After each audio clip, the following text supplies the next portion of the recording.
Hello, welcome to another episode of the Infinite Podcast. Sorry, guys, that we are late.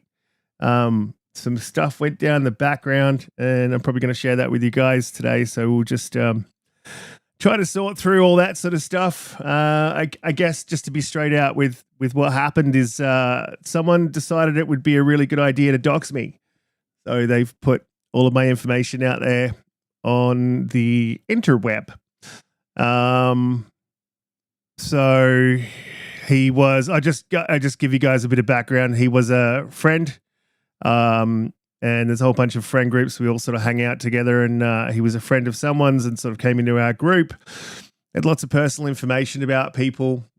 He started attacking a couple of guys that I really don't get on with. Like, we're not really good friends, but just acquaintances. And I just sort of stepped in and said, "You're really going to stop doing this, man. Like, talking about people's personal, life stuff that you know about that's personal to them, and sharing it out there on Twitter. Nothing aggressive. I just like explaining to him that this only hurts you because people won't trust you." And then he decided it was a really good idea to go ahead and dox me. So yeah, we've been sort of dealing with that in the background.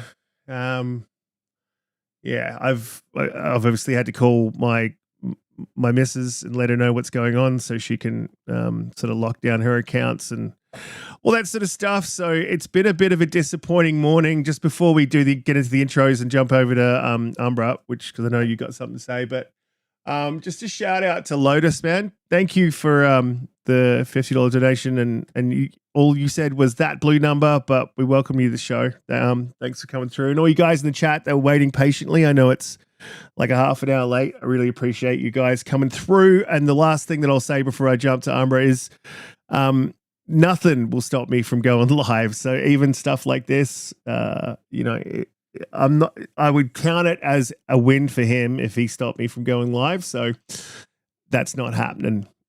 Umbra, how's your week been? What have you been up to? How's things? Oh, super. Thanks for asking. No, I mean, to speak on this situation here and move on, and it's much like I treat anybody who I know I have been more than fair to, and this person knows it as well.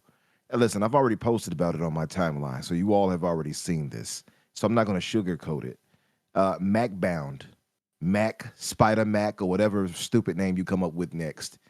You are a lowlife. I want you to know that. And I'm not biting my words here. You have a problem, and you need to go see someone for it. And I mean that in a nice way.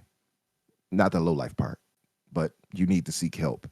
And to go and dox somebody just because you have a little issue with them, and over the dumbest of issues, mind you, and where you threaten to dox another friend, all because they dared to sell off their Xbox. Your identity is so entrenched into a console that you're willing to fight with somebody who you barely know and dox. You have a family. I don't know if they like you. I doubt it. But you have a family, and this is what you choose to do. You have a problem, brother. Seek help. And if you all are hearing this and you have me on your Twitter, go there and share that out and report this guy, because he needs to be away from any community. He has a problem, and none of us should be tolerating it. And to have him even try to tag other PlayStation guys as if just because they have an issue with Riskit or because they're on the other side of things is so childish. Well, let me just throw something in there as well. Like, to add to that, I spoke to King Thrash in the background, and he was like disgusted by this. And he's like, me and him go at it all the time. We're on opposite sides of the aisle. Like, we're not friends. Like, we probably would never even hang out, right? Like he is. I'm not going to call him an enemy, because we're not like, it's not a real war, right? But we're on opposite sides. We disagree all the time. We're always arguing. We've had multiple spaces where we go at each other.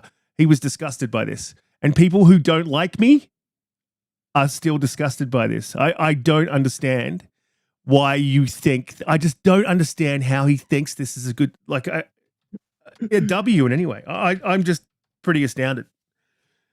No, it's pretty sick. And to King Thrash, I don't really care for King Thrash, but if you have King Thrash and you all have heard him yourselves, if you have him even like, oh, that's disgusting, that should tell you everything you need to know. And I'm not saying that to disparage the brother, but King Thrash is not known for his niceties, and he himself has low key, I want to say docs, but he's gone to people's accounts and tried to shame them online as far as their gamer score and all the other nonsense. Oh, look what you played here, even though he hadn't played much. But anyway, for somebody like that to also say, hey, you are this, or that's disgusting that you did that, should tell you all you need to know, especially since he's entrenched into the whole console warring thing. And he's on the other side of this as far as Xbox and PlayStation. Again, though, regardless where you stand, Xbox or PlayStation, none of that with the doxing should be acceptable to you. And if it is, then you also need to go seek help. Yeah. Yeah, it's let's start the show. Joy. Yeah, sorry to start on such a sort of a low note, but this all just went down right before the show, so it was a bit of a thing. We're still sort of processing, and I'm still trying to explain this to my missus. She doesn't understand Twitter. She's got no idea about like how this all works, and so it's been an interesting day. Blue, how's your day been? What have you been up to? How's things? Oh. Good evening or morning or Friday, which is an American Friday and an Australian Saturday because we transcend time zones here. It has been an interesting week. I am here twice in 1 week with the great Cole Eastwood. Hello. Hi. And he just popped in there. And I am happy to be back here with my panelists, Mr. Riskit for the Biscuit and Infinite Umbra. Hello, gentlemen. And chat, hello as well. It's good to see you. And we are going to talk about gaming here, I promise. It's coming. I've just been playing lots of that horrible Helldivers game, which is bringing liberty to the world. Freedom and justice. So, freedom. You might just hear me randomly tell people it's for democracy, and it's because that's how I live my life now. That's democracy. That's why Xbox is doing this to us. It's for democracy. Colt, how you doing, man? Thanks for jumping in. Welcome back. How's your week been? What have you been up to? It's been a weird week. Just been playing some old classic games. I'm currently playing Mafia 3 again. It's one of the best, really underrated. And I've just been kind of meandering around and just enjoying this outstanding gaming community and the podcast community. It's been good. It's been kind of great. Did a podcast with somebody this morning. Hopefully that ends up airing on their channel. That was pretty cool and had some good discussions. So I don't know. I think some of the stuff we've been freaking out about may not happen. Some may, and some of the perception or perspective is going to come in, and we'll talk about that today. But I think in the end, we'll just kind of have to get used to the way things change for everybody, I suppose. So yeah, that's how I've been dealing with it. Yeah, well, look, it's a uniquely different thing for people like yourself, and because you create content. That content's based around Xbox. So this doesn't just mean the platform that you love is doing something that you don't appreciate. This also means the content creation for you is probably going to change, right? Like it will not change, but it's a little different now, right? Does it feel different? Yeah, I mean, for me, since I've been covering Xbox kind of exclusively for the past 6 years, it gives me more of an opportunity to say, I'm going to cover Star Wars Outlaws or I'm going to cover something else, because I just think things are going to open up in good ways, but it'll take some adjustment for some of us. But yeah, I mean, there's a whole discussion, but I'm good. We went through the whole 5 stages of grief. We all did. Sure. Some of us just did it publicly. People I love. Yeah. Look, I think everyone sort of did. Like, obviously there's the old crying in your car meme has been going around. Like, I mean, I wasn't upset. Like, really, I was just like, I just connected the dots and I went, well, if this is happening, then this will happen. And if that happens, then this will happen. And if that happens, then we have no console. Oh my God. So obviously they've allayed those concerns. So for me, like, I'm like, I don't really have never cared if other people can play my game. I don't like, it doesn't bother me. It's a list war thing, right?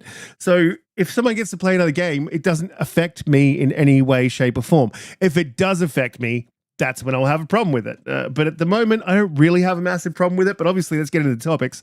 Before we do, guys, please hit the like button. Share us out. We go live at 7 p.m. EST every Friday. Damn, ding, dang, damn it, sham it, time zones. We're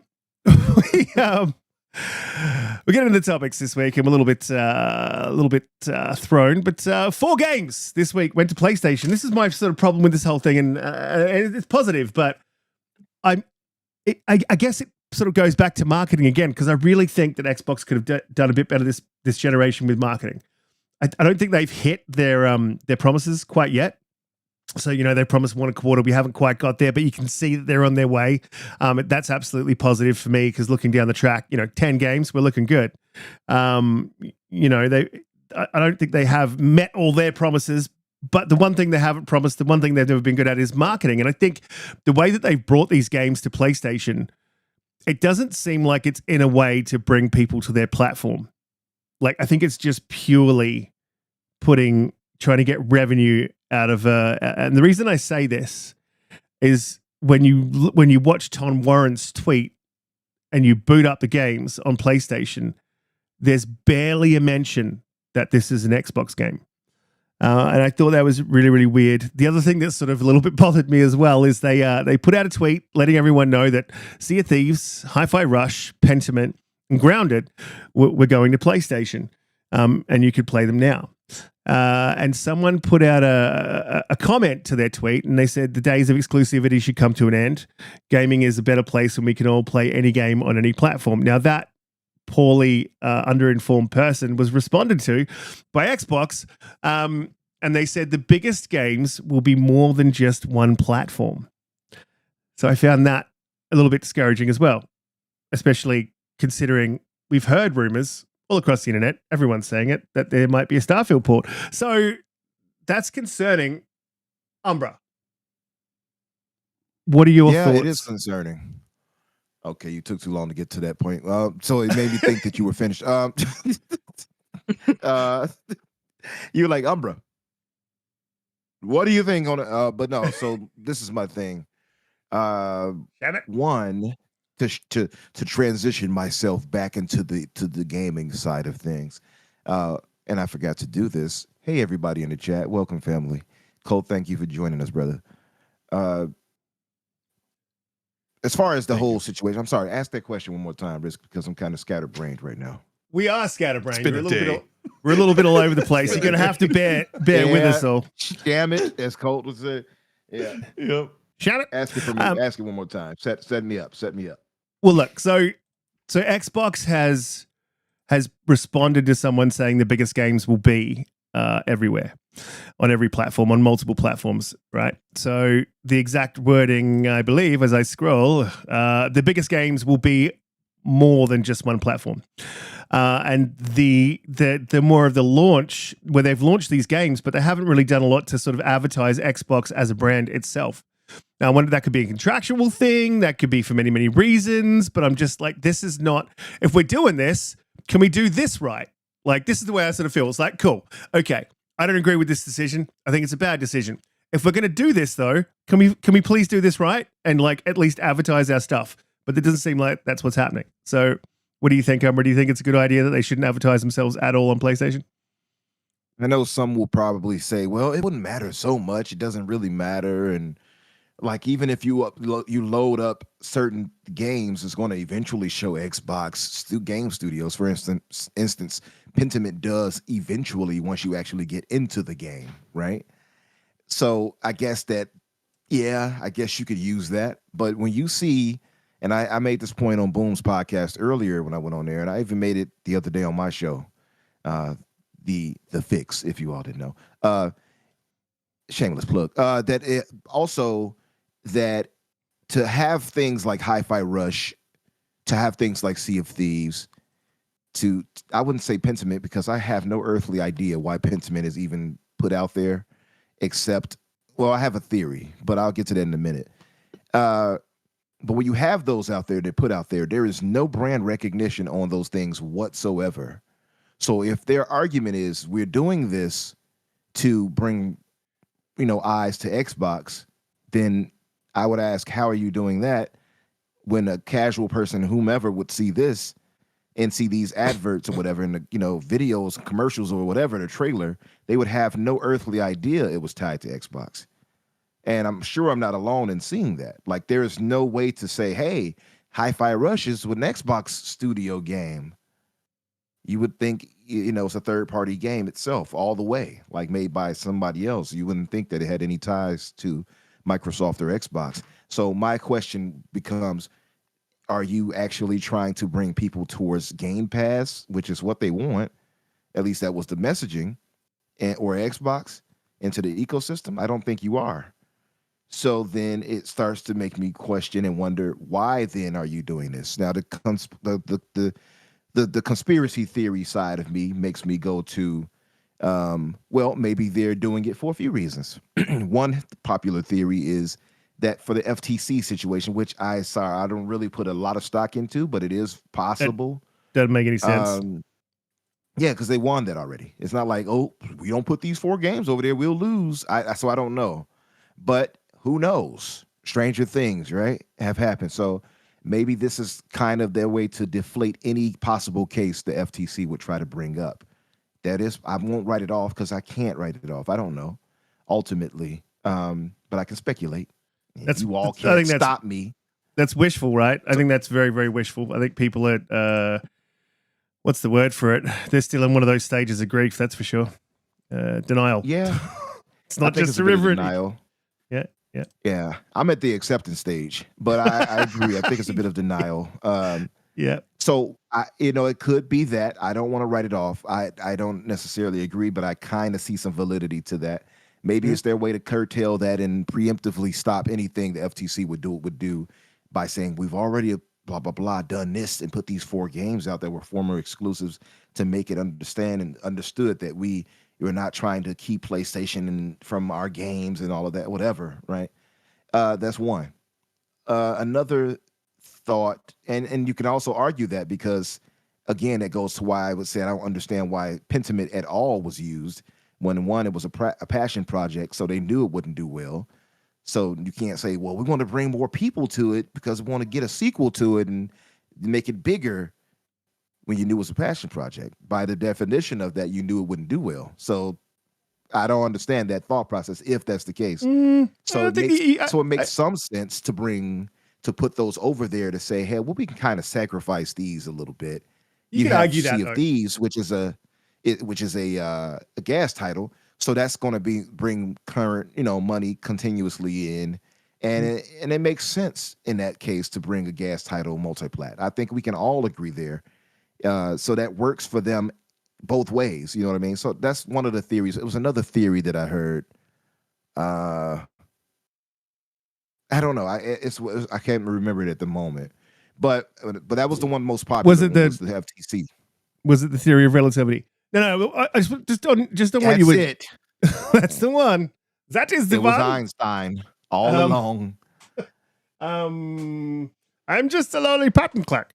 Look, with your thing where you're saying like the passion project, I think you can, like, so depending on the passion. So Grounded was a passion project, right? But like a wholly different thing, and I think it did really, really well. Right, so you could argue that passion project. Grounded was right, but I would say Grounded is also much bigger in terms of, for one, time that you're going to put into it, and also the aspect of having co-op and things like that. Which I know you know plenty of. You put more time in it than I have. I actually enjoyed Grounded, and I enjoyed leaving Riskit and everybody behind when I saw a spider over there and they didn't listen to me. I was like, yeah, well, he runs. Hey, yeah. My black spider sense is kicking in. I'm telling you not to go that way. I see those leaves moving, and they didn't listen to me, and they got devoured for their troubles. That's what you get. I got away. If He anybody's still does that wondering, he still does that in Helldivers. You guys will be able to watch that quite a lot today. I've recorded this, so like whenever there's trouble, one of us has to live. If it ain't gonna be you, it's gonna be me. Okay, so I'm sorry, Holly, Riskit. You all are more adventurous. Yeah, hey. I just turn around and I see like a little smoke-shaped Umbra, like there, and he's gone. You hear me in the background. Yeah, right. You hear me in the background running for democracy. Yeah. One of us has to live. I got to tell the tale to somebody, So look, Holly, this I got to ask you as well. Like, where are you at with this now? Like, we've talked about this for probably 3 weeks now. Probably doesn't need much of a setup. You know what's going on. The community knows what's going on. We all know what's going on. I guess my question to you is, where are you at in your stage of grief? How you feeling about it? I actually watched you on Cult Show, so I've got an idea of where you're at with your stages of grief. For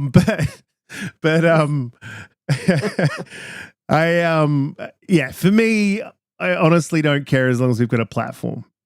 If we got a platform, that's all I care about. They keep making games, I'm happy.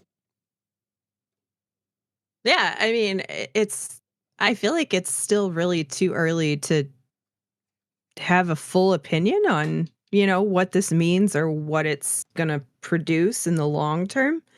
Obviously, in my head, I've gone through the best case, the worst case, and then where that leads us in, 2 years, 5 years, 10 years.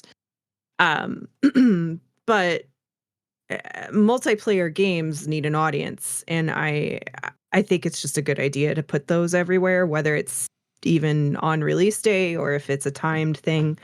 It's just a good idea. It keeps those games going and gives them some life. And then, I saw somebody post this week about they were going to get in their ship and go find all the PlayStation 5 boats and go shoot them down. And I was like, that's funny, right? Like, they create a little like goofy, internal gameplay thing, right? If people are into it and as long as they're having fun and being nice. But I just think it's too early to tell. I think everyone should be prepared for the fact that it's definitely going to be more than 4 games. Now, what the criteria is for those is yet to be seen. Obviously, multiplayer is completely fair game, and I think that's okay. But as far as when it comes to the more co-op or single player experiences, it's case by case, I guess, like Phil said. And we heard it, and we didn't necessarily think of it in the way that it's occurring, but it's been the messaging. So now, whether you like it or not, you got to accept what's happening. And then who knows, right? Like, I've heard a lot of people say there's theories about them doing this to sort of drum some more experience for Xbox games, because Xbox had no games was always the story, right? Except for the ones that we all know are the historical franchises. But you, when you're in third and you're always going to be in third, how do you get people to have a reverence for those new franchises like they did the historical ones without more exposure and more awareness? So maybe this is their plan for that. And then maybe over time it changes the way these are ported or not ported. I'm not really sure. Time will tell. But like the narrative with the third, like and I've said it like a few times now, but like they and other people have sort of pointed it out too. They haven't really tried. They haven't had a solid run with no missteps. Like they haven't gone a full year without and Colt, I know we've retired the be nice thing, so I can say it like this. They haven't had a full year without fucking up at something. Like like literally. No, I agree. Like it's been right. So there's that. Okay. Then you look at and people refer to Don Matrick and they'd go like, yep, Don Matrick, Xbox One, ruined him, still suffering from a hangover. I don't believe that either. I think that there's a little bit of that happening. But look at the Nintendo Wii. Look at how hard Nintendo bounced back.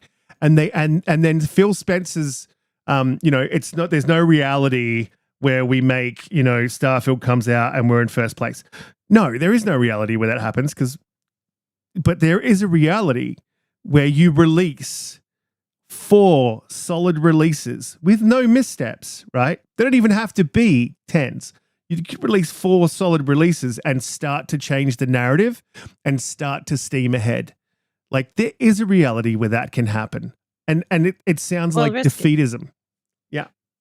Well, honestly, I mean, what I wish we were sitting here today is talking about all the great exclusives that are coming to Xbox and PC and the roadmap that they would give us like for the next 2 years would be great, just to know what games are in that timeline with some level of, A, B, C, D. And that Microsoft and Xbox had agreed to just let the games bring the people, right? Through all of the variety of ways that Xbox has tried to make gaming with Xbox accessible. That's where I do wish we were. I wish that they'd had a chance to let it cook, get the people to see that it is too valuable to pass up, and see if it works, right? We all think it would work, but maybe their analytics said it wouldn't. I don't really know, and I don't know how you predict that given there hasn't been a great history recently, right? To show if you really are hitting that one every quarter, what is really going to happen. We do know that gaming is like new gamer engagement is difficult, but it doesn't mean that is there like as an Xbox gamer, there is a demand to have a secondary console be your PlayStation. But as a PlayStation gamer, there isn't a huge push as of, last year, let's say, to have an Xbox as a secondary console. We saw some of it when Starfield came out. People were going to get one or a PC. But I think if they'd had the ability to have that cadence, they would have seen themselves pick up in the secondary market a little bit more and more. But that's not the world we live in right now. So it's I wish that we'd seen it, but that's not where we're at. This is where we're at. No, agreed. And look, I 110% agree with what you're saying there. But the problem I don't want to sit on the negative for too long. Absolutely not. I completely agree. It's been a lot of negative news lately, but that is only because that they have themselves to blame. We would be sitting here talking about Fable, talking about South of Midnight, talking about A Clockwork Orange. No, I'm kidding. It's not Clockwork Orange. Clockwork Revolution. Stole the name, whatever. Talking about like what they've got coming down the pipe. Like they've got so much. The promise is there. And I really want them to try. Like I want the runs on the board. I really want that for Xbox, and a lot of people give me a shit, right, for bashing Xbox. I get a lot of shit for that, right, because I'm pretty critical. I'm a critical guy. I'm as critical of myself as I am of Xbox, and I love Xbox. It's my brand, man. Like no one bleeds green like I do. No one will defend it like I do. It's like my little brother, right? Okay, so I can pick on my little brother, but you're not allowed to. No, you are. I appreciate when people are critical. But I want to see Xbox start pumping out these games, and I think they will in the next year to two, and start getting that one out a quarter. And it looks like they're going to be quality, and everything looks like it's rosy. And then we hear this, and then this happens. I mean, what happens if they there is a Starfield port and they launch it? Momentum. Yeah, right? it does. Feels like the momentum killer. Yeah. Well, like so say there is a Starfield port and they launch that next week. Cool. Like, all right, everyone's probably at the point now where they're like, yeah, we saw this coming. Like, that's all right. Like, it's a year old. Cool. Whatever. What happens if they launch Hellblade 2 and then like a month later or at launch or 6 months later they release a Hellblade 2 port? Like, where are we getting like, you know what I mean? And I hate to say this, but Phil's exact words, like when he was bringing games to PC, where not every game will come to PC. You know what I mean? Like, and it's probably true. If you go back and track every game, probably not every game has come to PC, but almost every one. Colt, like, where are you at All with the this? ones that matter. Yeah. How are you feeling? I mean, a couple that matter never came to PC. You don't have Halo 5 or Forza Horizon 2, just off the top of my head. So, like, he didn't lie, but it's that wiggle room that really kind of bothers me, where I'd just rather have more transparency. On what their intentions are. And I've told people for the past month that not to really expect any sort of reasonable or logical projection for what games would or wouldn't go. I've talked to people that feel like the big games will remain big games and they'll stay on Xbox only. But yeah, I don't know how they're going to do this, but the reality is the industry is changing. And people don't want to hear that PlayStation is going to do this, go more multi-platform or third party. They're not listening to Sean. They didn't listen to Jim. Now they don't want to listen to Hiroki. But it may take them a couple of years longer than Xbox because they're in a different position. They aren't the same company. But things will change, and we'll kind of have to we can't look at things like they were in 2010s. I don't look like I did in the 2010s, that's for sure. So yeah. Things have definitely changed, but you should hit these super chats since they're absolutely massive. Yeah, they are. They're definitely piling up. So we've got Lotus the Spirit, them with the $50 super chat. And Esprit. I always say a spirit. Yeah. It's an Australian. So does Red. Now you know. Australian thing. A spirit. With a $50 super chat, he said, at that blue number. So it's a shout out to you, Blue. Red Wolf. With the $5 super chat, absolute champion. Always trust your instincts with people. No one should try to understand why people do this, because if you understood, you'd be just like them. And Lotus Esprit, them with the $100 super chat. Thank you very much. Really appreciate you. Says stay positive. So really appreciate. Thank you. I will definitely try to stay positive. Obviously got a bit of tidying up to do after the show. Colt Eastwood. This is, Phase 23 Brooklyn with a $99 super chat. He said, this is why console sales and game sales are important. If Xbox had at least 60 million consoles sold and a bigger player base, then they would not be putting games on PlayStation and Nintendo, only PC. So that's not 100. I got to disagree with that, Face, because I get what you say and I understand that. But when you look at the attach rates on the 60 million consoles sold, they're not massive. Well, I mean, even PlayStation can't sell 60 million PS5s yet. Yeah. And I think it's funny, the perception of the way the industry looks at the Xbox, where they call them, their third place, and they're half of the PS5, which is the most fast-selling console right now, because the Nintendo Switch is no longer the fastest selling. So they're half of the PlayStation 5, but 30 million consoles or whatever it is no slouch, especially realizing they're not even really entrenched in the European market, or not even at all in the Japanese market. There's a lot of markets where Xbox doesn't even thrive, and they're still doing quite well. I mean, they're very, very popular, like nearly neck and neck in North America to PlayStation, for the most part, maybe a couple or a few million off, right? So yeah, I mean, it's an interesting thing to say. Face is like trying to tell me console sales matter, and I've always, of course they matter, but you have Phil and the head of PlayStation both telling their fans that the console sales aren't the measuring device for success in the market. And to try and dispute that right now is laughably hilarious, because right now Hiroki Totoki doubled down on what Jim Ryan said in 2019, where he said, or 2020 maybe it was, when he said consoles are not enough. They're going to bring their games to PC as quickly as they can. And now I think that's been fast-tracked. The Xbox has been doing it for a long time, and Xbox is bringing a few games here or there right now to PlayStation. It's really about the games, and that's why when you started the show about one thing we're losing is the list war, I've changed the list to the first parties, the studios that are creating the games, because to me, the consoles become the vehicle of how I play games, and if I don't like the way it plays on the console, I'll play it on a different one or PC. And it's a really good way to look at because the games are what we play. I don't really play the plastic. I just use that to connect to my friends online. So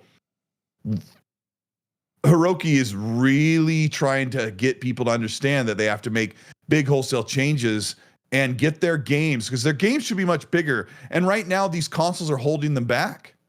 Right now, the Series X is slightly below the Xbox One. The PS5 just barely eked over the PS4, and they expect it to be in decline. So there's only one thing you can do when you're at half of the margin you're supposed to be at. This is a rant, by the way. It's a great one.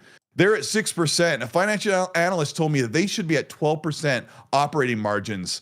And if you go into a meeting and you're with your board and your shareholders, and you're like, we're at half of where we should be, big changes have to happen. And now they're seeing Helldivers sell like crazy.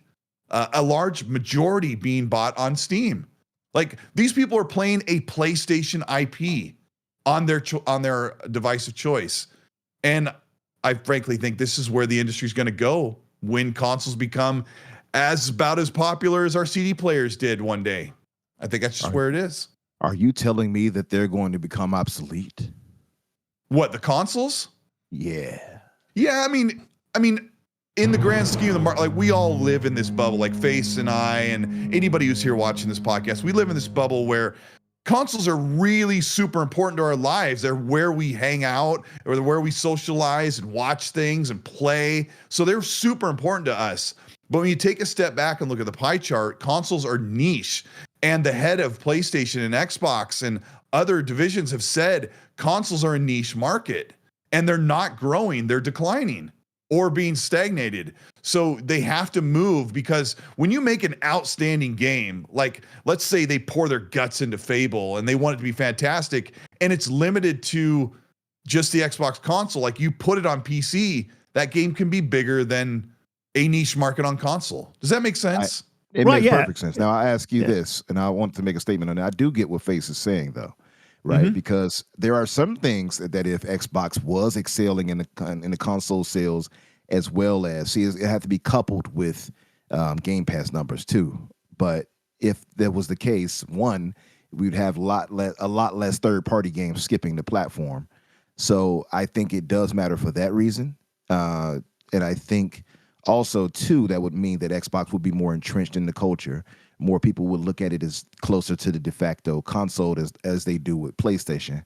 But to that point that you were saying, Colt, as far as those games and things like that, and I get it. They bringing those games to PC makes perfect sense. Much more bigger base of people playing it than consoles by far, right? And mobile even more so. What then is the natural curve for PlayStation and Xbox? Do you think PlayStation will ever bring their games such as Helldivers to Xbox, or is PC enough? I don't think so. You can't do a like for like comparison because you're in a niche market and Xbox lives half under what PlayStation does. Like, there's no justification to bring games to Xbox. But there are certain titles that probably would thrive or maybe even exceed on the Xbox platform. But I really truly believe that if PlayStation wanted to put a game on an Xbox console, by the time they're ready to make that maneuver, consoles would be the CD player scenario where I'm talking, where they're just way better ways to play your games. And if there's a future where Xbox and PlayStation have their entire ecosystem and experience transferable onto other devices, like, I know we're not going to talk about the hypervisor thing, but just imagine the future really belongs to where if you want to play on PC and get extra performance, all of your games you bought on console should just come forward. You bought them, you have the entitlement to them, you have the save file, the cloud save can move over. Really, the only thing that's holding us back is the licensing agreement that says, no, when you bought Odyssey, Assassin's Creed Odyssey in 2018, you bought it only for the Xbox One. Okay, we're going to let you play it on Series X because of how Xbox does that. And Phil said that that's the way the industry needs to move, but there are major hurdles to get past. I know you bought this on PlayStation, but we're not going to let you play it on PC unless you rebuy it and double dip. And I think that friction is eventually going to go away. Maybe as games come out, that licensing will no longer exist. Like, let's say Assassin's Creed Red comes out and they're like, if you buy it on PlayStation, you can play it on PC. It's Ubisoft's even done some of this, right? If you guys have paid attention, they're trying to start this. where you can play the game, you own it on multiple platforms. I think it was Ubisoft that's trying to get this going. Going back to what you were saying with the hypervisors, like there is that rumor that's going around. But so I don't see consoles disappearing and going the way of CD players. I don't see that happening at all. What I see happening is that, and I think Microsoft is making that step, and maybe it's a Don Matrick move where they're going a little bit too early. But when you look at what Don Matrick did, he was well ahead of his time, and exactly what they were talking about is what's happening now. We're seeing, big movie productions of Halo, big movie productions of The Last of Us. There's that. Everything is interconnected with your console. Like you can log into Netflix, you can jump on anything. All of your entertainment is within that console. And so I see what Microsoft's doing now is as they've realized, and they said it. I mean, Matt Booty was very, very clear when he said, look, we've seen games just outperform platforms. Games have become bigger than the platforms that they have been released on. You look at your Fortnites, your Call of Duties, those big games that bring in a lot more than sometimes, in some cases, anything a console could bring in within a year. So what I sort of see happening is I don't think we're going to see consoles go the way, because there's always going to be that guy, and I am that guy, and maybe a lot of you guys in the chat too, that guy that wants to sit on his couch. He's only got half an hour in his day or an hour in his day to boot up his console. He doesn't want to mess around. He just wants to jump in, play his game or her game, and then get on with whatever they're doing in their life. And so I see it going third party. I really see that, when we get to that point where Colt, you're saying that consoles go the way of CD players, I think we see the price go up. I don't think there's going to be, they're not going to be making money on these consoles. I think you're going to see expensive consoles, but I think they're going to be there. And I think what we see is these big platform holders slowly shift towards, putting their games on. Nintendo is a different thing as well. I mean, it's an interesting, I think these things can all exist at once. Nintendo IP. I mean, when you're saying console sales or the price of a console at launch is going to go up, like those are things that push it towards its own demise. And I mean, there are people that are sure. I used to laugh at people when I would say, okay, here's what this Project Scarlet looks like. Here's what the hardware testing leak shows. They're like, oh man, that's going to be $800. I went through that for years. I'm like, it's not going to be $800. $499 US or $399 US is like the price for a console for the past 20 years. But now people are really sure that this Pro is going to be $600 because of what Hiroki is saying about how they're doing with hardware and sales and what it costs to make these things. Xbox is losing $100 on the Series X every time they sell one. So next generation consoles, you're right. I think they're going to go up $100, and it's going to come to a critical mass where people are like, where do we really want to play? And like CD players didn't go away. I mean, I have one in my truck, but it just think about the future. The consoles, the next generation will be in at the end of the 2020s. You get into the 2030s and things start to change. Cloud comes up, handhelds, or more ways to play PC type devices. You can't think of everything like it was in 2010. You got to think in the future. Yeah, that's a baby's toy. You got to use your hands. Like things are going to change. And I think the future, I love you for getting that reference. But you got to think in the future, things are going to change and we're going to love it. Like we're always going to look back, and I'll tell people in 2035, we're going to say, man, I loved it when you brought home a console and all you did was plug in the power cable and you turned on the controller, and it was such a great time. But I missed taking the cellophane off that CD and opening it up and pulling it out and looking at the lyrics while I listened to the first couple tracks. Like we love those things, but they all kind of went away, and we're like, I like having things at my fingertips, on-demand TV, on-demand music, on-demand games, on-demand everything.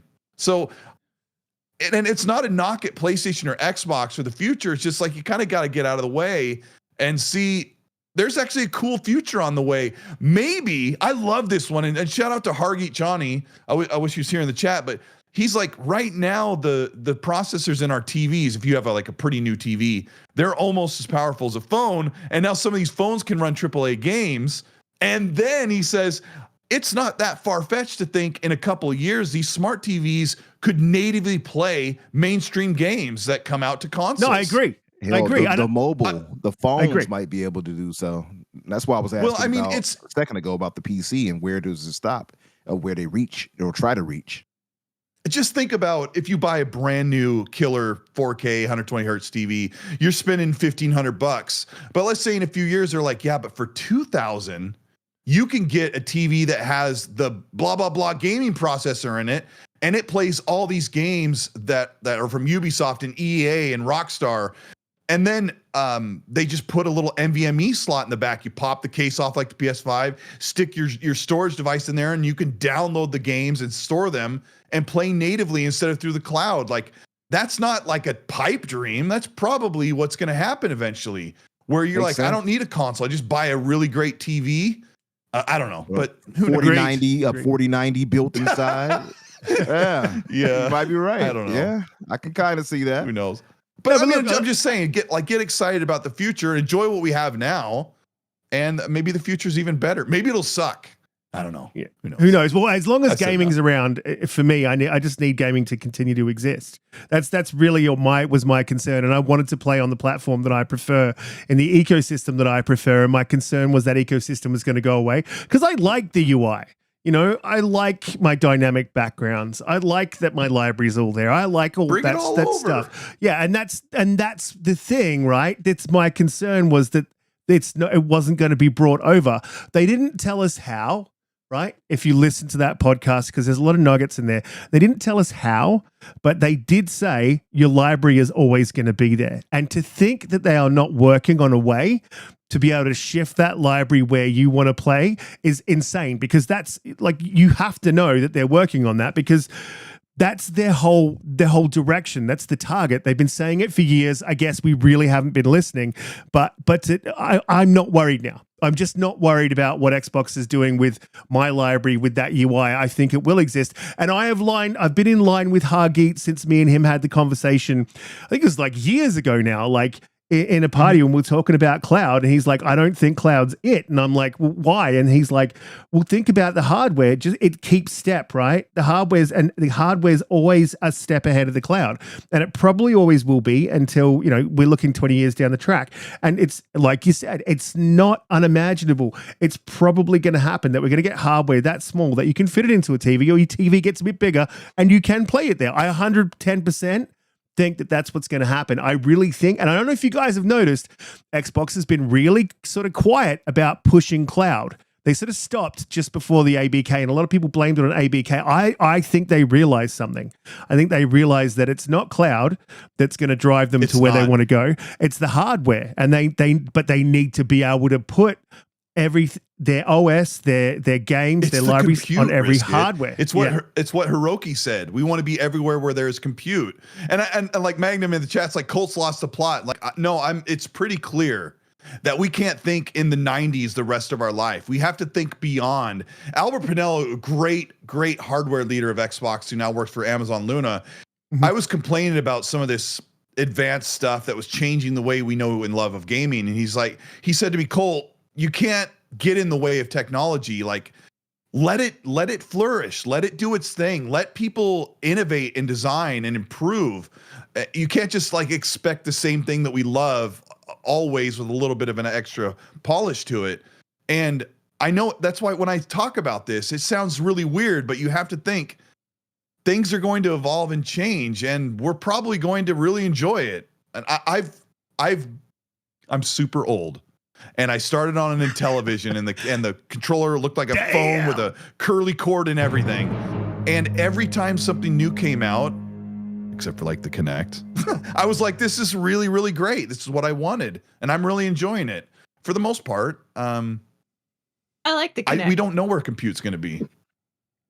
I like the Kinect. But I'll say this last thing that you nailed it, Riskit, when you're like, I want the dashboard and my games and my experience to go with me. And I think Phil has been pretty clear about that's super important to him. He's like, he said, I think if you own a game, you should be able to play it where you want. And they're like, we want to be on every screen. And that doesn't mean they want to go full third party, but I don't think as an Xbox fan, you need to worry about your investment in your games library. I think they're really honing in on that being preserved with back compat and everything else, cloud saves. So That's the thing. And Holly, I'm going to go to you just quickly because I want to talk about Kinect because you said you like it, and I do too.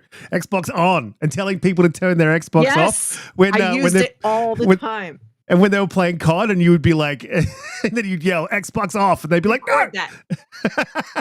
And they would turn their Xbox off. I love that shit. It's toxic, but I loved it. You know, the Tatman still does that today. He'll be playing and watching, and he'll yell it into his mic on somebody's TV, and he'll shut their Xbox off. It's funny. Can you imagine that Microsoft still secretly records him or anybody else still using the Kinect, and it's like, oh, look at this guy running around naked. Bill, you see him? Oh yeah. Look at him. I really think that. I think the future is really really bright. I think they're a little bit early with what they're doing. That's really what I think. Like and Cole, it's 110%. And there's a lot of talk in the background. We all talk in the background. We all talk to each other. We all talk to everyone else, and everyone's talking about where we think they're going to go and what they're going to do. And I think like there was a point at which when this stuff was all blowing up and the community, like you saw a lot of the creators calm down a bit and back off.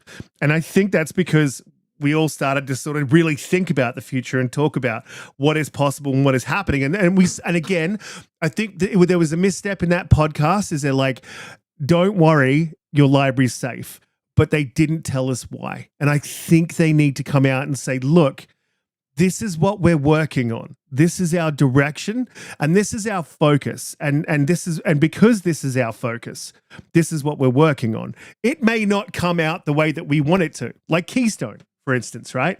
They were working on that. It didn't go it wasn't going the way that they wanted to. They worked it out with costs versus sales and all that sort of stuff. And they're like, okay, well, this is not feasible now.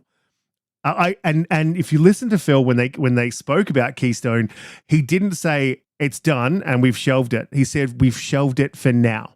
And I think that they may have come across, and it wasn't long after that, stopped talking about cloud, right? And I think they've come across something when they were R&D in Keystone that they're like, okay, we need to work on this. So I would like to know what their focus is, and I think everyone would like to know what their focus is and why it is that we can believe that our libraries are safe. But I mean, obviously they're not ready to tell us, and that's fine. I got to get to these super chats, then I'll come back. Spriggan, great friend of the show, Dante. I think he's on next week as well. With $20 super chat, he said, sending some positive vibes for my folks. Have a great show, fam. And don't let the negative slumlords on social media get you down. Yeah, we'll try not to. It's just some good conversations with some good friends that I think we'll all feel better at the end of the day. How about a big bowl of strawberry ice cream? BT Maverick 707 with a $20 super chat. He says, wow, I'm sorry that happened to you, Riskit. I'm now sending you jars of Marmite. Don't send me that, dude. It's Vegemite. Ew. No, but thank you. Sending you jars of Marmite in the show of support so you can barricade the doors with it. Said, I'm joking. Love the show. Blue Infinite are a treasure. Hey, cult. And Dion Lawrence, thanks for subbing. I didn't catch the other sub, but guys, thank you for subbing. If you do, really appreciate it. Please hit the like button, share us out. And if you're new, consider subscribing. Face 23 Brooklyn with the 1999 super chat. Colt, this man loves you. It says, Colt Eastwood, just because Xbox is putting games on PlayStation and Nintendo doesn't mean PlayStation and Nintendo are going to do the same. They're not in the same position as Xbox. Colt's not saying that. I don't think Colt's saying that. I already said they're not doing that. They're not going to. Yeah. I don't think they will either. And if Xbox puts these games on, Holly was like, talking about what happens to Xbox, and maybe a few sales here or there on other platforms like Nintendo and PlayStation ensure that sequels get made and they just keep cranking along. I mean, obviously they're supposed to be they're going to be a big revenue leader, but the things that Hiroki Totoki was saying, like, I'm like, PlayStation's not alone if they're really like pinching pennies and worried about their profit margins. And I asked somebody, and they're like, no, I mean, Xbox with ABK right now is just barely ahead in the financial situation with PlayStation. So they're no different. They're both having a difficult time. And Nintendo's cranking right along because they do not spend as much money as PlayStation and Xbox do to bring these experiences to their fans. They're really economical and fantastic. Yeah, they're looking at like maybe if you're lucky they'd hit 100 mil in development. I think one of their max development budgets was like 120 mil. So that's well below, 4 times less than what most PlayStation exclusives would cost them to bring to market. And that was including everything, that was including, I think he called you Colt Eatwood. Face 23 with 1999 super chat. Colt Eatwood. I don't know if that's a demand or if a question. He said, let's make a bet. If Wolverine is on PC day one, I'll buy you the next gen Xbox. If it doesn't, then you're going to buy me the PS6 and consoles. A 200 million player base combined. I wouldn't call or imply that is irrelevant. It's not irrelevant. It has relevance. Obviously, people can't play unless they're in the ecosystem. It absolutely has relevance. But I'm not going to take that bet. But I've already stated, I think it was like 3, when on the announcement of Wolverine, so I think that was 2019, right? Or 2020? 2020 probably. Yeah, however long ago that was, 4 years ago, I said that Wolverine would be day and date on PC, and I still believe that it will be. I don't. I'm like half and half, but I would assume Wolverine's going to be a very expensive venture. They'll spend maybe almost as much as they spend on Spider-Man putting that game together. And maybe they're going to have to make that decision. Say, do we put on PC day and date? And I'm not convinced they will or won't. I'm half and half. But also, I just never make bets when it comes to shelling out my wallet. I've always been too cheap to do that, and I just think it's dumb. I just never have. So if somebody wants to bet me money or to buy a console, I'm like, yeah, I'm just not a gambling person. Sorry, but I'll stay with face on that. I'm not convinced they will be on day and date either. But we'll see. I'll take that bet face. I'm wondering about that. I won't. I'm wondering about that and seeing where they go. I mean, it doesn't matter. Like if it goes in, if I made a definitive statement like it's going to be on PC, and then I end up being right, knowing my history on Twitter, no one cares. All the times that you're right, they only care when you're wrong. So yeah, I'm not interested in that bet, but we'll see. We'll see. Spartan661 with the $4.99 super chat. He says, the love of YouTube creators is in the air tonight. Sorry, my wallet is limited. Spartan, you could have just wrote question in front of it, man, and I will read it because it will highlight it to me. Everyone in the chat, if you can't afford to super chat, that is absolutely fine. Don't super chat. Just put question in the front of the thing and I'll read it out. I have no issue with that. We're not about the money. But thank you. Really appreciate you guys donating. He said, but it is always amazing to see and hear our favorite podcasters. Thank you, Spartan661. You've been a long time supporter and I really appreciate you, man. So thank you very, very much. We had a rough morning, but it's getting a lot better. Look, well, I wanted to shift. So we're not really shifting. We're expanding on this conversation, right? And Blue, I want to go to you because this may be absolutely massive for you personally because you haven't even pulled it out of the box. And I'm obviously talking about the PSVR2. So you bought the PSVR2, and what we're hearing is that PlayStation in a blog was saying that they are working on bringing that headset to PC, which there's a couple of facets to this that I just want people to think about, right? So what's happening there is that's PlayStation sending their hardware third party. It really, really is. Right? When you think about it in any realistic way. The other thing is, this to me and I called this, by the way, at the beginning. I'm like, I'm going to wait a year, see how this goes. If they launch games for it, maybe I'll get it because I have a PS5 and I'm interested in VR. I always have been. And we'll see how we go. But I called it. I think that this piece of hardware will be dead within a year, just like the PSVR 1. And I've been right, but I appreciate that PlayStation has made this move. I don't think it's very good for console owners. So anyone who bought that PSVR 2 and doesn't have a PC, I think this sucks for you because this would say to me, hey, we're not making first-party games. We're not going to invest in this anymore, but we want your hardware to be valuable. And if you own a PC, it will be. So, Blue, you own a PC. I do. It's very pretty and I like it a lot. It lights up in all my girly colors. My PSVR 2 is pristine because it is still in its original packaging and secured away from my puppos. But I've thought several times about pulling it out and going to town on it, but There's start. Go ahead. There we go. There we go. I want the oons on my VR2. I want the But- unsa in the unsa. And not on camera because so the I just the games, like I looked at the catalog of games. I was gonna buy a few games for it and test it out.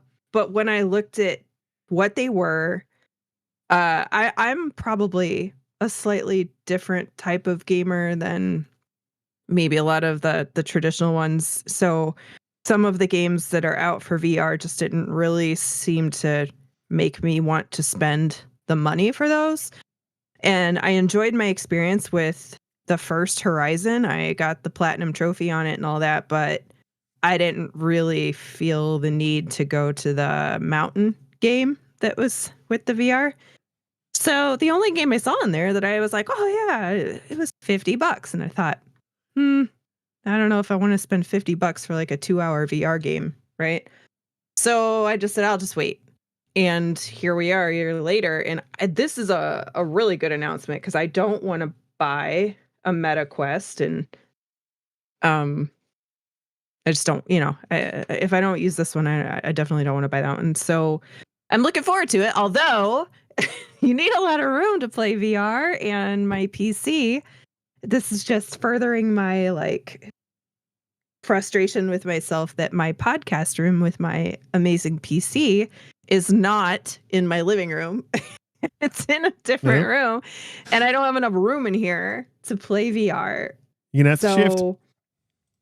I'm really getting to the point where do I find a cheap PC to plug in for stuff? So that's me problems, but it's really good because I'm gonna get to play Half-Life Alyx and all those other ones that I didn't play and I've heard a lot about, and maybe actually really use it. Yeah, well, so for me, I don't have a PC, and I've still got a PS. Yeah, I could tell. For me, I don't have a PC, so it's just never interested me. Oh, it's not true. I had a PC when I was 14, but it hasn't interested me since I can play this on a console. Why do I need anything else, right? But so it's disappointing, I think, for console owners. But I think it's very interesting going to what Colt said earlier on. They're starting to look at PC, and I guess we can sort of include Helldivers in this conversation as well. When you look at the success of Helldivers, I can't remember what the peak was. Let me have a look. In February 20, they hit a massive concurrent player milestone. It was, so the concurrent player milestone was 457,000 people, nearly 458,000 people. And I think the total number of people that have played is astronomical, nearly up to 1 million. So it's resoundingly successful. The amount of money that's come from that. And I will say this about Helldivers too, the microtransactions, whilst you could definitely call them pay to win, you could. I mean, you're buying weapons, and the weapons assist you in the game. So yes, you could it's the definition of pay to win, absolutely. But they're not egregious. You're not spending a ridiculous amount of money on these microtransactions. And I think that's a way to farm microtransactions. It's a lot better because I wouldn't think twice about buying a microtransaction in Helldivers, to be honest. It's quite cheap. But when it comes to Fortnite, I might get one, if you're lucky, every 4 months. Because they're just up there. Call of Duty is the same. The microtransaction systems and the way that they work at the moment in gaming, I think, have been poorly developed. But I like the way that Helldivers worked. Yes, it has more than one currency, and yes, it's not a straight one-to-one currency, which is annoying. But it's pretty easy to manage. And I think with the success of Helldivers, you hear Hiroki Totoki. God, that name is amazing. You hear Hiroki Totoki.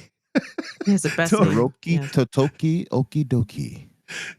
You hear him talking about, PC, talking about multiple platforms, talking about how it's not sustainable doing what they're doing. And then you see them bring PSVR2. I don't think it's a stretch to think that he's in there right now saying, if you haven't started a PC port for Wolverine, start one. Umbra, do you think we're going to see a Wolverine PC port? Do you think of this as PS going third party with their hardware? And what do you think this means for the brand going forward? There's a lot of questions. One with Wolverine. That has been floated around for so long. It's kind of funny. I can kind of see that happening with Wolverine launching day and date. I can. I don't know if it will, but I can see that being a possibility, a real possibility. And we all know with how Hiroki Totoki, Okie dokie, I'm sorry, I did it already. And we see how he's talking that they're definitely alluding to going day and date, which, of course, to go to your second question, would obviously be the end of PlayStation and we on Xbox win. So it's success, everybody. Yay! Everybody, cheer for the downfall of PlayStation. I'm joking, but no, I can see that. I can definitely see Wolverine being that beginning game, and a reason why I can see that is not only just because of Sony's turn here as it relates to exclusivity and putting their games elsewhere, also with the success of Helldivers 2 here and Democracy. I can see that they're probably opening their eyes now and they're seeing the play that Microsoft already saw, because typically it's Microsoft that trend sets and then people follow, Sony particularly. And so I can see them actually going day and date for those reasons. And the third biggest reason is because of Disney. We got a little taste of behind the scenes with Naughty Dog because of that leak. And we saw how much they have to sell for those games to make ends meet and to come out profitable, as well as to give Disney their cut. So my thinking is that if it's not just them that forces that, it'll be Disney that forces that and pushes them, or if not forces it outright, pushes them in a direction where they have to put it elsewhere faster. Yes, Red, your humor has spread and infected me. But I think that it's infected two other panel members here too. Oh yeah. Once. See, but I can see that happening, if more than anything because of Disney. We go back to the whole situation with the MLB, which has more Xbox players playing it than PlayStation gamers now. That's hilarious to me. MLB The Show. And Punty, what the hell? What are you posting in here? Oh, but I can see that happening because of those reasons. And you see with the MLB how they forced Sony's hand and they gave them ultimatum. Hey, you can either do this or this is what happens. And they acquiesced. So I can see that happening with Disney, who has an even bigger foothold with Spider-Man. And Sony is going to have to curtail to what they say. Same thing with Wolverine and what apparently their own cinematic universe they're trying to create there at PlayStation, it seems. So because we already hit the Hulk tease and the Wolverine trailer, et cetera. So it's very clear that what Sony's aim is, and it's smart. So I think, you look at somebody like Disney, they're also smart and they're sharks. So they're going to get the most that they can out of that IP, and they would be dumb, I think, to keep any IP of theirs, be it Wolverine, who at the time was more popular than many other Marvel heroes, and Spider-Man, who is the most popular hero in the world. It would be foolish of them to keep it limited to just PlayStation when there's so much more money out there left on the table from PC and Xbox that they could actually force Sony's hand to do. And Sony would have to acquiesce because it's so much tied to that. To be fair, Sony also has some ties to force Disney's hand because of the movie licensing with Spider-Man and the MCU. But once that kind of sours, Sony is I think will be in a much boiling hot water than Disney would. Disney can afford not to have the movie rights for Spider-Man. I don't think Sony can afford not to have Spider-Man's rights for the games. What was your third question, Risk? Well, that was my third question. You were talking about Wolverine going to. Sorry, I'm just laughing at Joe Smo in the chat there. It's like, get effed, Xbox nerds. That's my sock account. I wrote that. Damn it. Sham it. Welcome, Joe Schmo. Yeah. Joe Schmo. Yeah, look, I see it happening. Look, obviously, that Disney angle is definitely a very good angle too.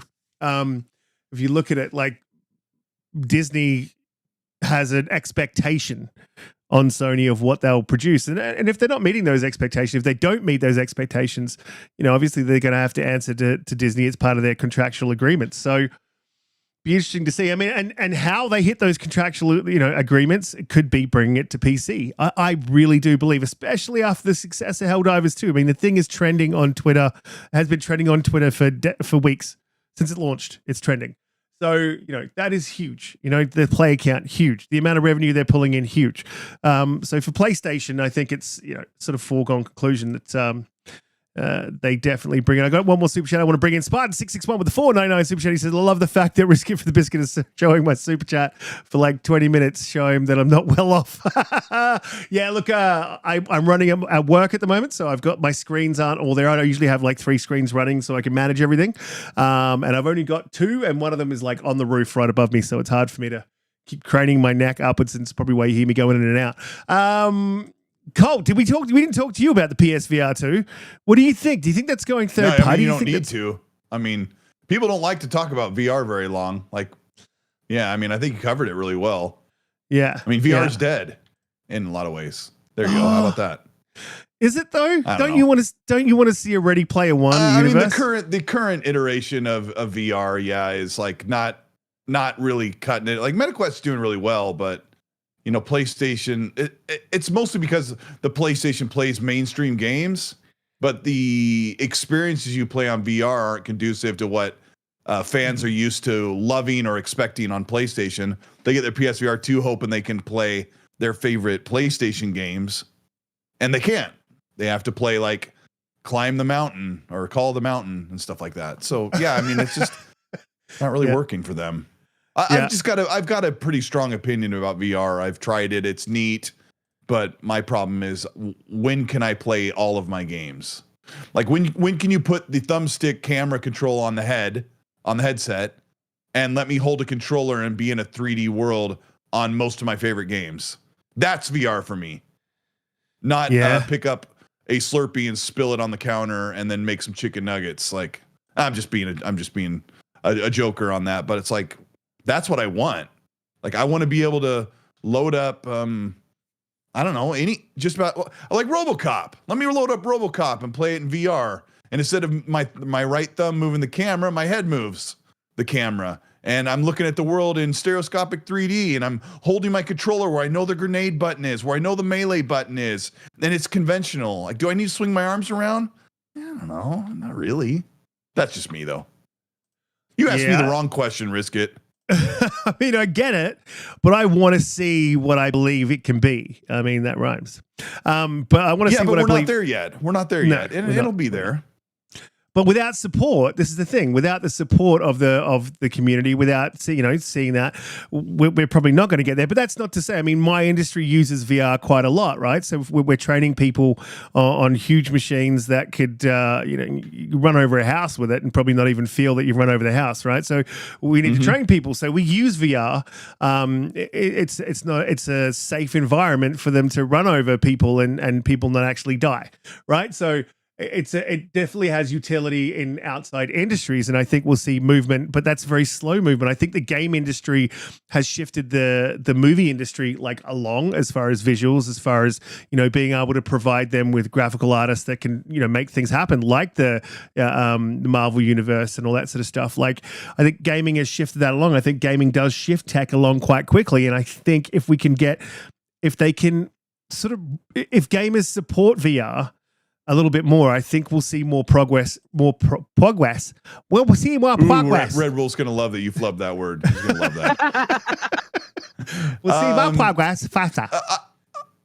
I can't remember who said it. So there's a couple of journalists that I really respect that said, I think it might have been Paul Tassi, said the future isn't having a sweaty thing strapped to your face. Like, once we get beyond where you have to have this thing strapped to your face, maybe if it's like the little thing like Ready Player One, or it's something that casts into your room, then we're there. But I think that barrier of of a $300 to $500 thing you strap to your face is what kind of turns people off of mass adopting VR. And it's not just me. I mean, just look at the industry. They're not mass adopting it.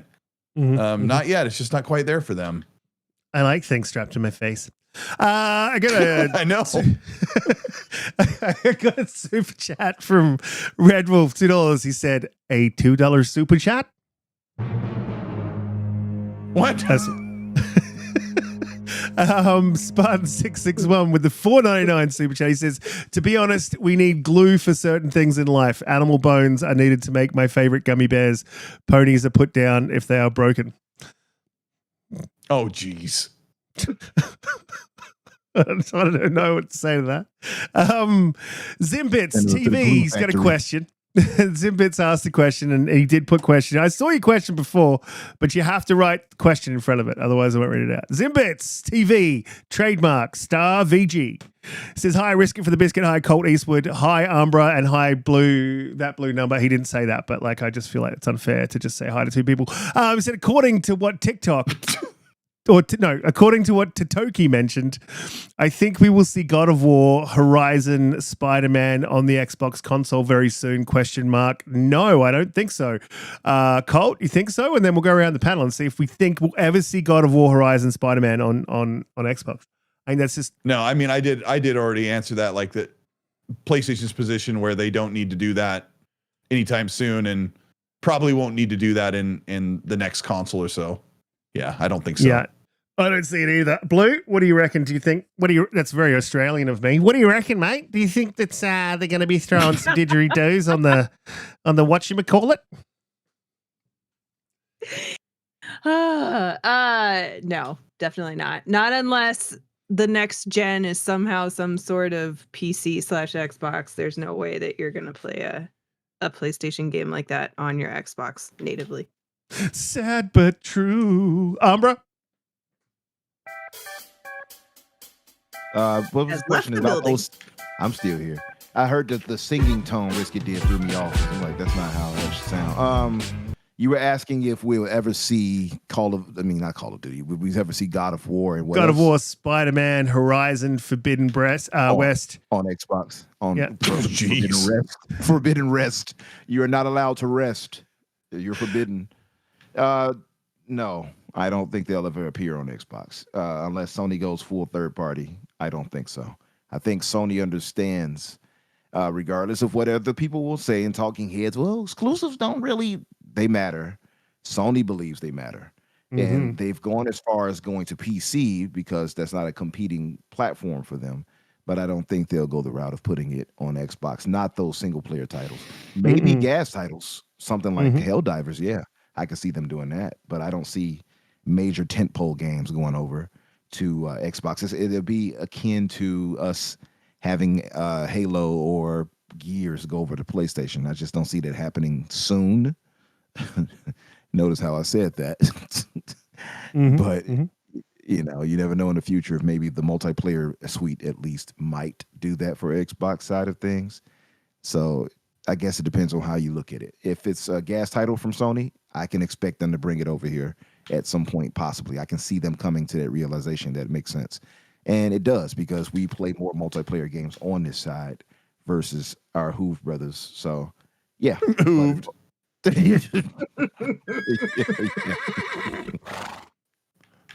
I mean, I would add to that maybe there's more than just Marathon and a Destiny title or MLB coming to that would launch on an Xbox, but yeah, not there. I would say God of War and Horizon, stuff like that would never come to Xbox, but maybe they put out some games as a service title like Umbra said, and they launch it everywhere, but really PlayStation doesn't have to do that. But I mean, Bungie wants Marathon on Xbox, so crazier things have happened. It's true. It's true. We're hearing from I don't know if but it seems like a rumor. Whatever. Someone said something. But apparently, some of the studios within Xbox are sort of pushing back, saying that they want to bring their games to other consoles, which brings us to our next topic. But before I do go to the next topic, guys, please hit the like button, share us out. If you're new, consider subscribing. We go live Friday, 7 p.m. EST. If you're in Australia, it's 11 a.m. over on the East Coast. And if you're on the West Coast, best coast, it's 8 a.m. So the next thing that I wanted to sort of cover is I saw this. I don't think it's massive news, but it's concerning. So there's a studio called Third Kind Games. An Idle Sloth, shout out to Idle, good friend of the show and a great friend of mine. He is a absolute legend, love Idle, the man can drink, and he wanted to let everybody know that he can handle his liquor. Just shout out to listen, I would drink both you and Idle under the table. I just want you both to know that. You're talking about an Irishman and an Australian versus an American. I don't know about that. I'll match you glass for glass Mountain Dew, and then we'll see what happens. Yeah, now what? Huh? You think you can do the do? Is that what you think? So this studio Cole, at this point has replaced all of his blood with Mountain Dew. So actually injected into my veins. I don't know if I ever told you this, Cole. I made a Horizon 5 Mountain Dew car in honor of your Mountain Dew obsession. I think you shared a screenshot, didn't you, on Twitter when you did that? Yeah. I'll never forget it. Yeah, this is pretty funny. I was racing around in a Colt car. So Third Kind is a studio that's worked to assist a lot of games. So I think Hearthstone they've worked on, Predecessor, Blancos Black Party, Forza Horizon 4. Has worked with the DRG Initiative as well. And they also worked on, I believe it was Sea of Thieves. They worked with Rare to bring that to PlayStation. It's been announced on their site, which I'm looking at right now, that they're working on Fable. So this is, I guess, slightly concerning. I don't think it means the first thing that we saw everyone do on Twitter was like, it's coming to PS5. So I guess the first question is it coming to PS5? Is that what this means? Or is this just, why? Yeah, I sort of struggle to think why they would be bringing in a studio this late at this point, and it seems like slightly concerning timing, so I can understand why people are saying this. Umbra, do you think that we're going to see Fable come to PS5? And I will say this. We talked about lines where like you're going to see I'll never leave Xbox. I bleed green. I'll be Xbox until I die, or until it dies. I'll be another console refugee. I was a refugee when Sega happened, and I'll be a refugee again. That's fine. Someone will take me, and they always do. But we'll go to PlayStation side and infect them. Well, they'll finally be good at shooters. Do you think this means that Fables? This is my line, by the way. If they do this, I'll absolutely lose. I'll lose. You'll see a Tim Dog level reaction on Twitter. Impossible. This game should not go anywhere else but PlayStation. It belongs Xbox. Blah, blah. God damn it. See, you already fallen into the Matrix. It's over with. Damn it. Over. It's so Jover. What do you think? Is it going to go to PlayStation? I don't know. And that's the problem. I think, and Colt touched on it earlier. Colt, stop touching things. The problem is that Microsoft, unfortunately, is kind of poor at messaging, and they kind of rely on us as a community, which I kind of like, but it's also a double-edged sword. They use us to help with the PR and things like that, and I'm not going to say it because it's this new hot thing that everybody's trying to run with to sound smart. Parasocial, shut up. You just learned that word. Stop using it as if you knew it all along. The parasocial isosceles triangle of the right side of the dimetrodon is equal to the... is diametrically opposed to the lexicon of our languages, see? And so when you hear people speak like that, you have to understand, Haven, no, so I'm just tired of hearing that. But really... Well, I know. Yes, indeed. But honestly, it gets annoying that the messaging at Xbox is poor at times. So what it does is it leaves us in a state of uncertainty. Like Colt was speaking on it earlier, and he said the messaging, or at least what they've told us, we would like more transparency. And I don't think we're really going to get that, because the case by case basis that they told us is always going to leave things vague. And that's the problem. So I think with this test that they're doing here with these 4 games, to see how that plays out and to kind of ease us in to, as a community, into them bringing more games over there. Oh, these 4 games are all right. Hey, that's all right. Hey, I'm still Xbox to the death. And then it's the next batch of 4 games. And then it's 10 games. And then it's 20 games, right? And I'm not saying that's what it's going to be, but I think they're trying to ease us into it. They're going to slow walk us into it, as my brother Shane pointed out on my show at one point. And I do believe that. So I can't write it off. That's the bad part for me. But to me, and it upsets me more, because Fable should be a tentpole game of Xbox. And I don't think any tentpole game should be touching another competing platform. Put it on PC for sure, but I don't think it should be on PlayStation. But hey, they have money people behind the scenes that are 10 times smarter than me, and they understand how these things work better than me. So maybe that's the move for them. I don't know. But again, I've come to the stage of acceptance, and I'm going to, much like Holly here, get myself a nice high-end PC. I'm going to get one that's stronger than hers so I can rub it in her face. And I am going to, and I'm going to ask the community to fund me for this. Everybody put up $1,000 so I can get a 4090. I'm joking somewhat. But no, so my thing is, I've kind of come to the stage of it. Yes. I've come. I like how you said it like that. like we're in a seedy part of town. Hey, just go ahead and swipe your card right here, sir. Right. Here's your due. No. Right here. Go ahead, Umbra. I'm sorry. But no. I just got a few images in my head as far as things. But yeah, I had to mute myself on that one. Lotus said they're trying.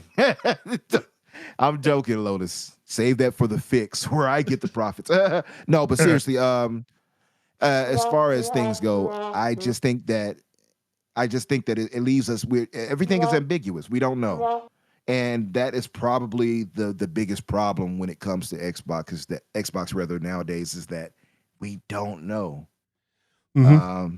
So I don't know. Alvin, I know I need multiple thousands. That's why I said everybody donate 1,000. I can get a couple 4090s with that, brother. Alvin. Look, anyway. Yeah, I completely. That's the problem. Is the messaging is bad. Like, we don't know what's going. They didn't clarify. Look, let's be honest. The podcast had a lot of interesting information in it. It was a weird. A lot of people said it was like a bit of a weird delivery. Actually, look, it's scripted. It's never going to be like this. They're never going to be like, "What up, Phil?" It's like, "Hey, man, how you doing? What are you guys playing?" Like, that's not going to happen. So it's very scripted. There's a lot of good information in there, but there was also a lot of things in there that they didn't tell us or elaborate on. And obviously because they can't, but that has been the problem. You're right, Umbra. Like, it's been a massive problem with Xbox. Their messaging is just poor. And they're very careful to say and to not say things. And I don't think I think it's deliberate. And I think it's because if you can sort of think of it like a ship, there's ducking and diving and turning and shifting each way to try to get this profit margin up. They're trying to find I think they're still trying to find their feet. I think they have a direction and a target, but how to get there, I think they're still struggling with. Blue, do you think we're going to see Fable going to PlayStation? Do you think that's what this means? Do you think this studio has been brought in to help port a PlayStation version over? I'm not sure. That's the world we live in right now, right? For better, for worse, we don't know, right? It's a very different conversation than when we were talking about PlayStation games coming over from the question in the chat, right? Like that one, we're all 100% on our answer on that. This one, I don't think so. But there's a giant question mark at the end of it. I think it is a little bit of a reach to look at the fact that they're working together on this, but at the same time, we are entering new territory. So to completely bury your hand in the sand and just say, absolutely not, it'll never happen, I don't think we can live in that reality. So for everybody's sanity, you should be prepared at all times for Xbox to do what they want at all times, like Red would say. So All the time. all the time. Yeah. Just do what you want all the time is what they're going to do. That is what they do. You're not wrong. So I don't think so, but I wouldn't bet either way on it. Mm-hmm. Time will tell. You're not wrong. You're not wrong. Cole, what do you think this means? Do you think this means anything? Do you think this means that everyone at Microsoft's getting a free burrito once a month? Do you think they're taking the snack bar away? Do you think that the muffins are going to go snail? No. I mean, like I said, I think them making some changes just solidifies that they can continue moving forward. Yeah, I mean, that's kind of where it is. Like, I mean, their last financial report was good, but things just are still kind of dicey in the industry. So yeah, I think they're going to be okay. If I'm answering your question correctly, I hope. I was also in your chat, just so you know, Lotus Esprit was trying to send more supers. It looks like he hit the wall, which is a daily or weekly limit from Google via YouTube. Okay. I was chatting with them when you were asking me that. I looked it up. There's a limit per week and a limit daily, and one of those he may have hit. And so, yeah. Well, look, anyway, I appreciate Lotus, man. Thank you very much, Spirit. Thank you, and everyone in the chat. I'm sorry, them. I'm getting used to this because Lotus was in my chat like 2 weeks in a row, and I said he, but they them. Yeah, has been trying to send the chats for a while, and it must be. I looked on a couple different sites, and it was explaining that limit is actually a thing. Yeah, and look, I appreciate they trying to help out and donating the show. I really do, and I appreciate everyone in the chat who does, and I appreciate everyone who doesn't. I appreciate you guys just watching. I've never been in this. This has never been a money thing for me. This has always been because I just like talking about video games, even though it's been sort of a depressing couple of months. But man, we've got some fantastic games coming. Like there is like Fable even coming. I honestly, for my thing, I sort of think that this might be a signal that it is going to PlayStation, but do I really care? No, I don't really care. No, I don't think it's a signal that it is actually. No, I mean, I don't think you asked me that specifically, but I mean, it just kind of looks like that. And I lashed out nicely on Twitter yesterday about it, where Xbox needs to be super careful about their appearances, but they can't do everything to make sure that something doesn't look off. Like if you've got a studio that's helping Fable finish the game over the next year, and they're like, hey, but they also help port Sea of Thieves to PlayStation, people are going to say that. And I'm sure on the other side, they're like, that's not fair. Like we work with all kinds of studios, and it's not fair that now because Xbox is making decisions that everything has to come into question.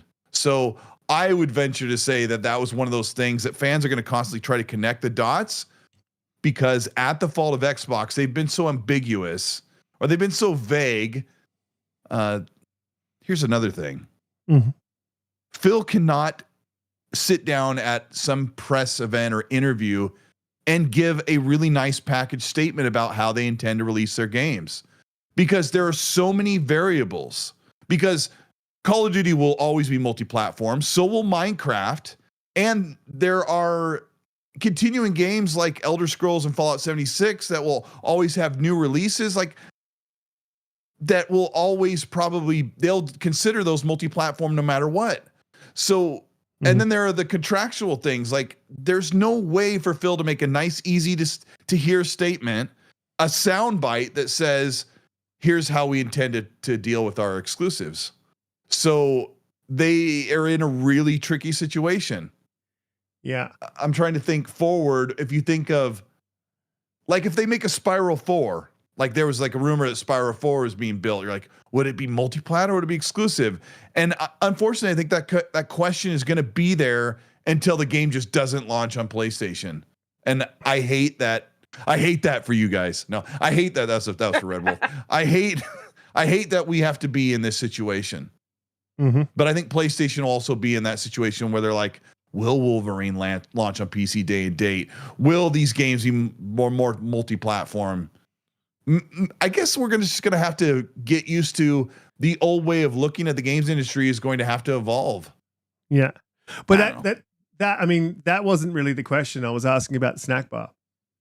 Yeah, I know that. But when you were bringing up just a moment ago about the Fable and the announcement with the studios, you didn't answer about the snack bar thing was ridiculous. Hey, I went to their offices in 2022, and yeah, I mean they have like the whole thing, like they have a whole thing of soda and chips and cookies, and you don't have to pay for it. I'm like, I want that, but no, that stuff's not going away. Yeah, and that's all Microsoft funded anyway. Yeah. Yeah. Oh, it's been a really interesting story. Just thinking about developers like striking over a muffin. They're like, we want muffins. I don't know what. Well, it's funny because we took our kids there with us, and Greenberg showed us around, and my 16-year-old daughter's like, I think I want to work here. I go, yeah. She goes, yeah. Look at all this free food. I'm like, well, I mean, they'd pay you too. And she's like, yeah, but the muffins. No. Oh my God. So good. I do want to go check it out, man. Next time I come through, I'm definitely going to hit up Aaron and see if I can get a run around the office, because that would be cool. I'll always be a fan of Xbox, no matter what they do in the end. You know, it's an abusive relationship that I just keep coming back to.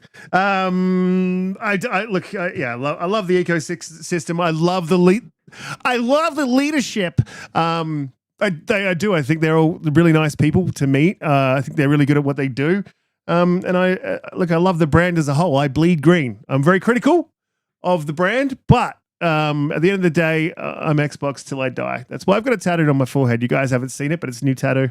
You'll see it next week when we go camera. Look, it's been an absolutely fantastic show. Bit to talk about. Bit of a disappointing start. That is what it is, and we'll live with it. Colt, thanks for coming through, because I think we hit you up, like, not even, I wouldn't even say before the show. It was like during the beginning of the show. We're like, Colt, on the countdown. Yeah, on the countdown. Yeah. So like I said, there's a lot of podcasts out here, and I only like yours. So no, I'm just kidding. No, I really like your guys' show. You have a good group of people, and yeah, thanks, man. I mean, you said like we need some positivity, and notwithstanding the stuff that people are going through, like even if you remove some of the personal stuff that's happening, even some of the just the video gamey stuff has been like not super fun dealing with, and the way the community has been reacting, and yeah, so we should find some joy and happiness and a cold Mountain Dew.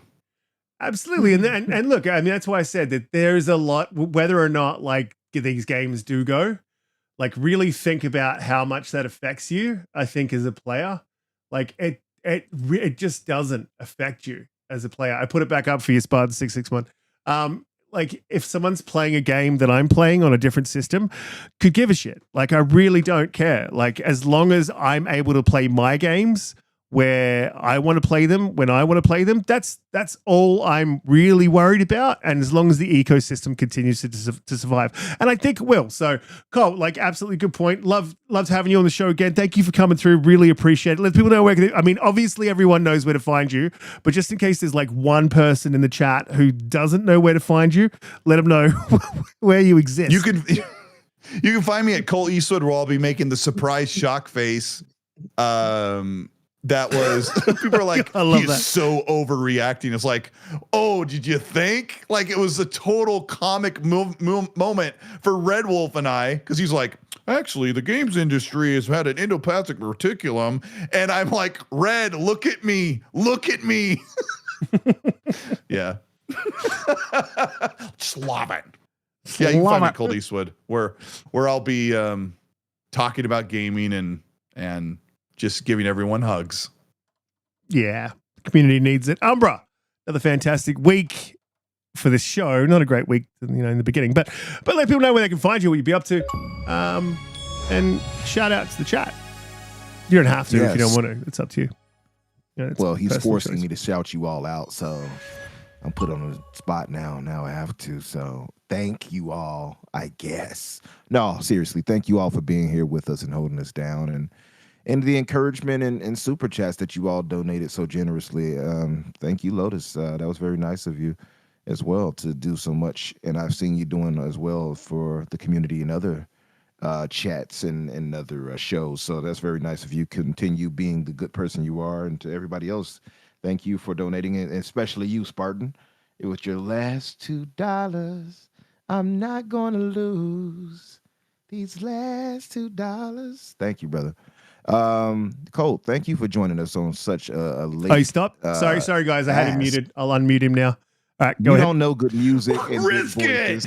You've met. Hey, it's your problem that you don't know good music when you hear it. Riskit. He's probably want to hear like the Land Down Under or something, right, Colt? Men at Work is really good music, though. It is good. It is good. That's right. You're right. That defeats my point. Yeah, that defeats my point. He wouldn't know that either. He probably turned it off too. Mom, turn it off or something. I can hear him now. No, but thank you all in the chat. Colt, thank you for coming through. And of course to my panel members here and Holly and Risk for you guys holding it down. As far as me, you can find me, of course, on Twitter, X, Infinite Umbra or Umbra Infinite. You'll find me either way. Tuesdays on Boom's podcast, the Xbox Factor, myself, Steel Rain, and Boom, and possibly a guest every now and then. That's at Tuesdays at 12 Eastern, and my show, The Fix, with Daniel J. McGee at 8 o'clock Eastern on my channel. And, of course, here, you'll find us Friday, 7 o'clock Eastern. So come back through, guys. We all appreciate you. And if you have not subscribed to my channel, I'll also post a link in a second so that you can do so. And, yeah, I need to get back and fight for some democracy. Who's with me? Freedom! Okay. That sounds like I got one. Yeah, let's see. Holy! Is it because I ran off and left you too? Is that what it was? Yeah, it's like constant. At least you don't kill me like the other one here. See? Well, and I did it for democracy. I did say at the beginning, everyone fights, no one quits. If you don't do your job, I shoot you myself. So, I just saying. Riskit's Roughnecks. Holly's Divers? How could you do that? Riskit's yeah, with the Roughnecks. Holly Divers. Riskit's. Get out of here with that mess. Roughnecks. Blue, another fantastic week. Let the people know where they can find you, what you'd be up to, and how things are, and stuff. Yeah, all the things, right? Colt, thanks for being here again and answering the bat signal. And chat, you are always fun, except, y'all degenerates. I looked up at some point during the chat and I saw what you were writing. But that's okay. We still love you. We love degenerates. Shout out to Red Wolf and Punty and Gray Monad. I'm happy I got to catch up with you the other day. Lotus, it's a pleasure getting to know you and seeing you in the chat. And everyone else. I'm playing some Helldivers, I guess. Probably. And democracy. I don't know. Yeah. It's starting to get a little tiring for me, but really? It's still cool. Yeah. I'm starting to get a little burn on it. But I feel like that kind of game is one of those like flash pan games. It's really, really fun. And then you just kind of, but that's me. Anyway, and I need to go finish Cyberpunk. Careful. I know. It's okay. I have like many hours in it, and I will still play it. I just prefer to go back to Call of Duty. Democracy? You're not big on freeing bugs with your bullets? Liberty must always be maintained. So I am always here to answer the call. Fantastic. Yes. Wow, you're such a politician. Yes, get her back in line for democracy. Magnum, here you go. Here's your shout out. I hope you have a pleasant week and you come back ready to spend positive energy. And that's it. Thanks, everybody. Absolutely. And look, I want to shout out to the chat today. You guys have been absolutely fantastic. And I'm glad we could have a fun show because I don't know if you could tell I think when we all came in, the energy was a little bit down, obviously, because of what was going on. So it's good to have a chat and a laugh and a joke. And I really enjoyed this show personally. For me, I've been so super busy. I wanted to shout out Grey Monad. I haven't hung out with Grey Monads, one of my best friends. And I haven't had a chance to hang out with him for probably over a month. So I am going to try next week to get some gaming in early in the morning so I can hang out and play a bit of COD or whatever it is we play. Shout out to you, man. And everyone else in the chat, you guys have been fantastic this week. Colt, thanks for coming through. You guys on the panel, absolute champions. And yeah, this week I think I'm going to be playing a little bit of Dead Island, that absolute trash game that no one likes because it came with Game Pass. It's awesome. The game I had been asking and begging you all to play co-op with me for the better part of last year. You say it, Umbra. Say it. Yeah. I told them, they like, and Riskit wrote it off like, nah. It's so good. It's really great. It's on Game Pass, and now it's good. Now it's good. Now, you see this? It wasn't good He's before. a shield. He's a shield. Anyway, yeah, fantastic show. Thank you guys for coming through, and thank you everyone in the chat. And we will see you all next week. Have a good one. See ya. Thank you. Thanks Damn a it. lot.